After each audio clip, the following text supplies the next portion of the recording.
Now, some are calling the double impact of the pandemic and the war the end of globalization, that this is the limits of over-dependence. We are heavily dependent on countries like Russia for energy and for China for manufactured goods. And now, because of what's happened, because of COVID, because of the war, you're attempting to decouple and you're running into the limits of that. The end of globalization sounds like a great headline, very catchy. But is there any substance to this, or is this hyperbole? Well, there certainly are impediments which have expanded to globalization. Remember, even before the pandemic hit, China and the United States were at loggerheads over trade, over investment. We had Huawei's, executive being in jail in Canada, right, and a lot of angst about that. So I think there were impediments even before. There was a sense that it had perhaps gone too far, and countries were a little resentful of how dependent they were on others.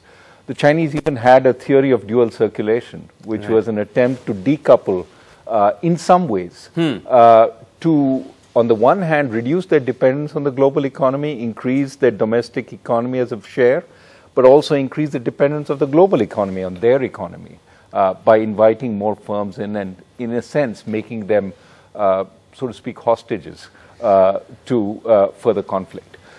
I think what the pandemic did was indicated how you are, in a sense, sensitive to the weakest link. Supply chains grow across the globe.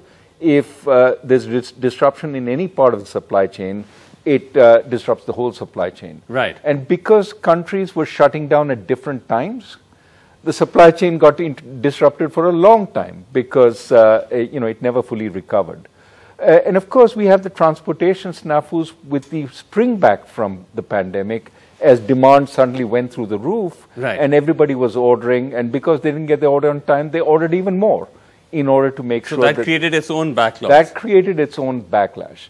And of course, now with Russia, you find that it's not just sort of things you can't control like the pandemic, but perhaps things within human control, such as the dislike for one regime versus the other and so on. Right. And so that raises a whole new set of questions.